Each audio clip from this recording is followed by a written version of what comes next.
he revealed the heart of God. He said, Father, forgive them. They don't know what they're doing. Because Jesus kept God's tradition of unconditional love, even for Satan, Satan had no grounds to accuse either Jesus or God. Because Jesus was so purely motivated, Satan couldn't touch him. That's why we have the resurrection. His physical body was claimed, but the most important part of him couldn't be claimed. Your physical body at some point will die, but what of your spirit? So this is the meaning of the resurrection, that we can't allow our spirits to be claimed. And we can't allow other people's spirits to be claimed. Because that's what matters most, right? Jesus could have become bitter. He could have given up, right? He could have given up. But he didn't. In that moment, he had absolute faith. He kept believing, even though at one point it says in the Bible, he goes, God, where are you? That means he didn't feel God. You don't say, God, where are you, when you feel God. He didn't feel God for a moment. But he carried on. He never stopped believing. He came back to that point of belief, like, I believe, I trust. We don't always feel God, but we always have the choice to believe, to have faith.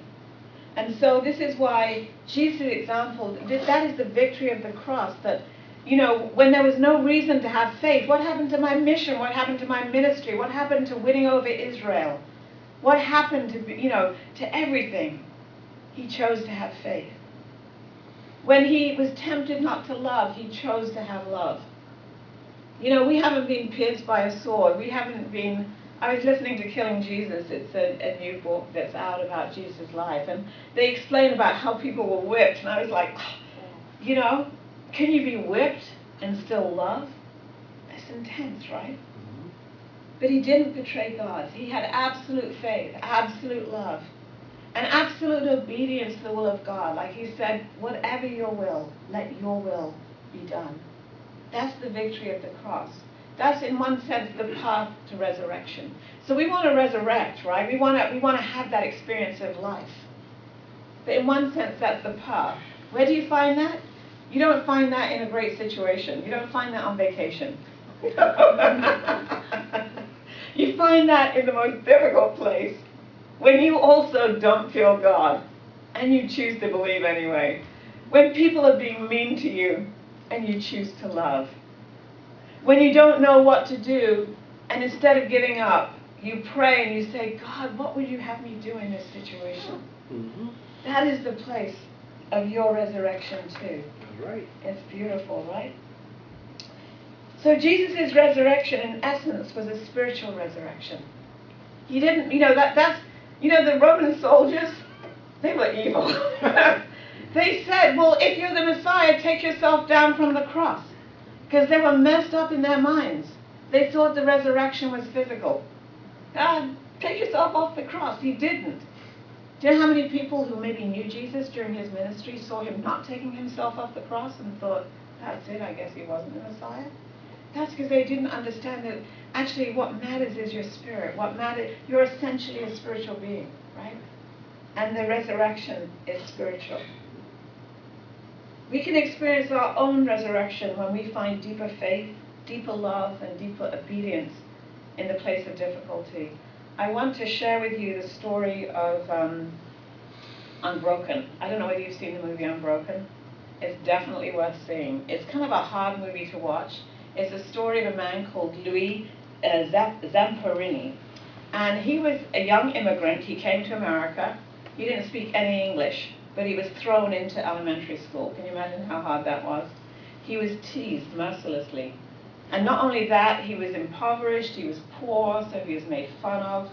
And before long, he kind of got into stealing, he got into drinking, even though he was a young kid. And his family recognized this. He was always having the policeman bring him home. His brother recognized it, and his brother said, I gotta save my brother. So he tried to get him into running. And at first, the guy just didn't want to run. He was like Mr. Bad Attitude. But his brother pushed him and pushed him. And he discovered within himself his ability to be incredibly fast. And so he won the state championships and all these different races. And eventually he was promoted that he could run in the 1936 Olympics. And he ran in those Olympics. He didn't win, but he was noted how fast he was in that final sprint, and he even met Hitler. And Hitler apparently said to him, "Oh, you were the fast one, right?" So, you know, incredible things happened to this young immigrant. And then he joined up, he signed up and he joined the Air Force, and he was responsible for bombing runs over Japan and over the islands in the South Pacific. And at one point they were doing a rescue mission and they were gunned down. And so he lands up in the water. They land out and someone said, "Well, how long can we last out here?" And someone said, "Well, the longest anyone's done it is for 23 days. And one of the guys starts crying, and I know that would be me. You know, it's like, we're not going to survive. But Louis said, we are going to survive. And you know what? They survived for 45 days on an open raft. At one point, a Japanese bomber saw them and came and gunned at them, and miraculously didn't kill any of them. They managed to dive under the water and escape these bullets. They came back up and they go like, wow, none of us are dead. Wow, they're not very good at shooting, are they? Maybe we will win this war. But they got back in the boat. They had to spend days after that, but eventually they were found. And this is where the real story begins in one sense. They were taken to a concentration camp. And there was a guy there called Bird. And he was in charge of the concentration camp. And he recognized Louis Zamperini from the 1936 Olympics. And he had it in for him from day one. Now, you know, to be in a concentration camp by itself would be enough. But to have the camp commandant have it in for you, every opportunity, he beat him up, he treated him terribly, he singled him out. And there was this kind of like power struggle between them. Anyway, it's a great movie, you have to watch it. Eventually he was moved to another camp, and then to a third camp where guess who was the commandant again? The Bird. And it's just this incredible struggle for human dignity, for survival, for in the midst of being crucified, what do you think, how do you believe, what do you expect, how do you act? And he tried to act with integrity. I'm not going to spoil the movie for you. Eventually, they were liberated, right? But even though he was liberated from that camp, he was not liberated from the Bird. Because he said, when he got back to America, all of his dreams were filled with nightmares of the Bird and all these camp people. And he said in his dreams he would try and strangle them. So actually, who was free? He wasn't free. He didn't manage to resurrect from that situation, even though he showed absolute integrity, you know, and absolute loyalty. He was incredible. So he was suffering from PTSD with no way out and no way up. You will always find your point of resurrection in a crisis. You're not going to find it on Easy Street.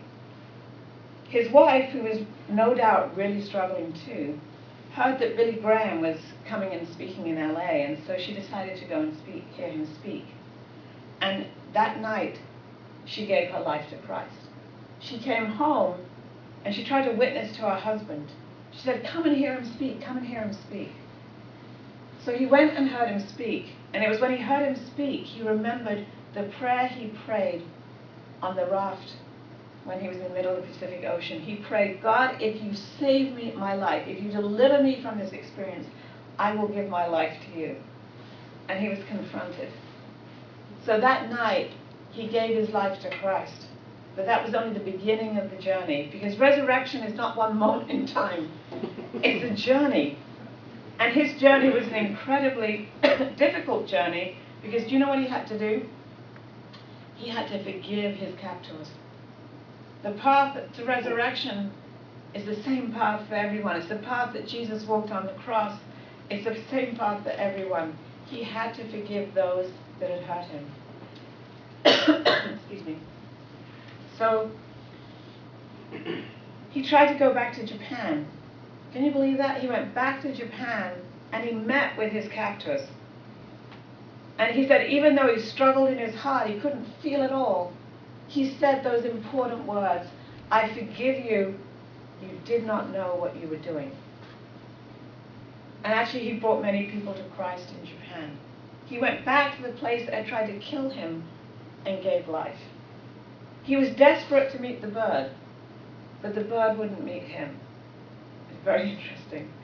And I think it was when he was 81 years old, they had the Olympics in Japan, and he got to run with the torch. Because he was actually meant to run in the Olympics that were in Japan, but they were put off because of the Second World War. When he was 81 years old, he got to run in the Olympics and carry that flame.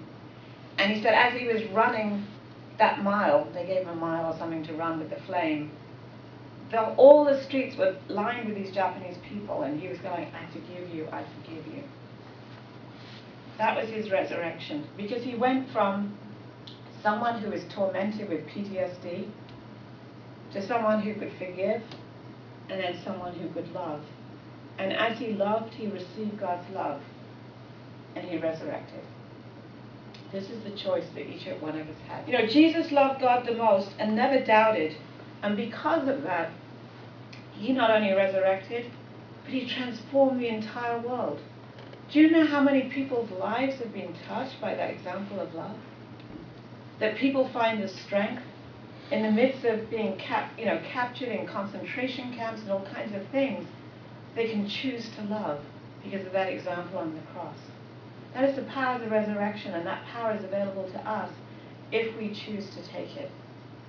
Our challenge today is to figure out, like, who is it that I must forgive? That's not a challenge. You know who you have to forgive.